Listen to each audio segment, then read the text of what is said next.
Hey everyone, welcome to my channel, Kindred Souls of Brooklyn, and welcome to another episode of Brooklyn Secrets. And on this episode, folks, a lot of people have forgotten one of the most storied histories, and this actually was a secret that very few people knew about. I went to Bishop Ford Catholic High School between 1980 and 1984, and something that everybody always talked about that a lot of people probably forgotten now was Bishop Ford had the most incredible gym. It still does. The school closed in 2014, sad to say.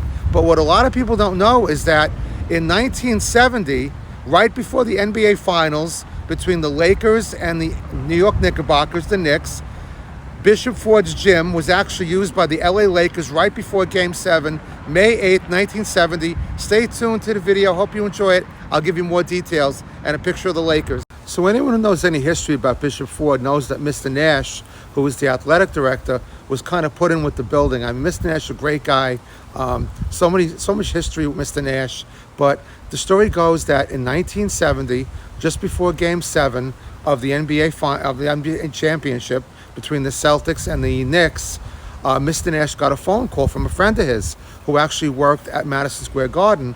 And it seemed that the LA Lakers wanted to do kind of like a secret warm-up, a little workout before Game 7. Maybe they were going to work on some different moves or something. I mean, don't forget, that team was stacked. One of the guys on there was Wilt Chamberlain. Really, really good team. So when Mr. Nash got the phone call, he was like super excited because Mr. Nash was great sports athletic director, but basketball was totally his thing. And I was on the bowling team. I could tell you, Mr. Nash got along very well with me, but he loved his basketball. So, in fact, I used to always tease him because back when I played on varsity bowling, yes, I was lettered for varsity bowling, believe it or not. There is a letter for that. We always used to tease Mr. Nash that why doesn't a bowling team have a we got a varsity letter, why don't we have a uniform? So years later, the bowling team did get a uniform back in the 90s, so that was kind of cool. But what happened was Mr. Nash was so excited. Of course, he said yes after getting permission from the principal of the school and getting permission from the Catholic diocese and all that. So the LA Lakers came to the gym.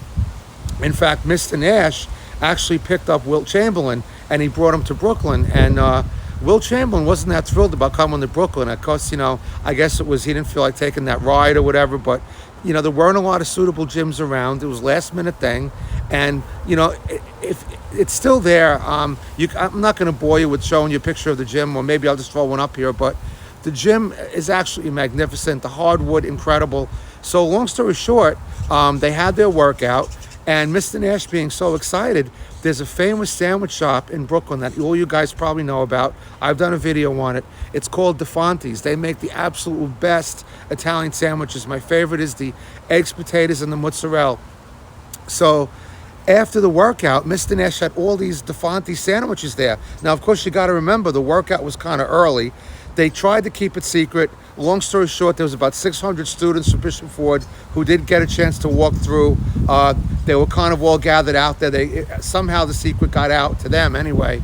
And I don't think there was any press there, but they got to kind of walk through and kind of wave to the Celtics. I'm sorry, the Celtics, the LA Lakers. But anyway, Mr. Nash had all these DeFonte's sandwiches there, and Wilt Chamberlain is reported to have eaten 2 of them. So later that night, they went and they played the Knicks, and the Knicks beat them.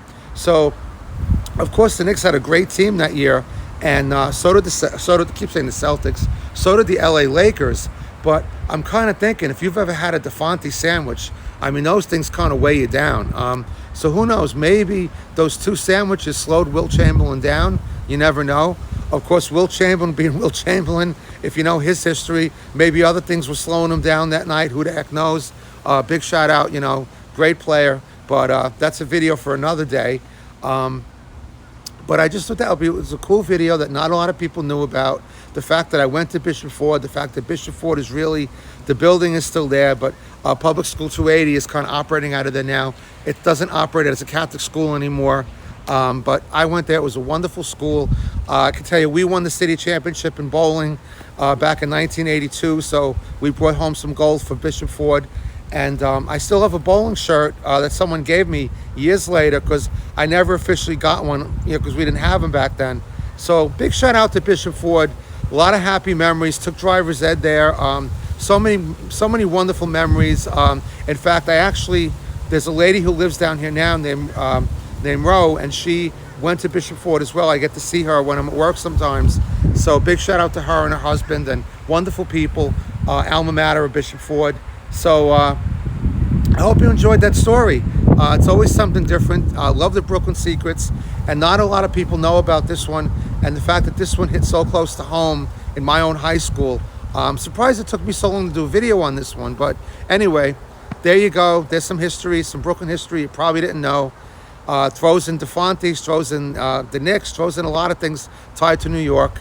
So I love you guys. I'll see you in the next video. Please drop me a comment if you guys know any details about the video that I didn't include, or you think I should do another video including those details. Drop me a line. Just leave a comment on the video. I'd really appreciate it. So until next time, this is Al signing off from Kindred Souls of Brooklyn, and take care of yourself. Take care. Bye-bye.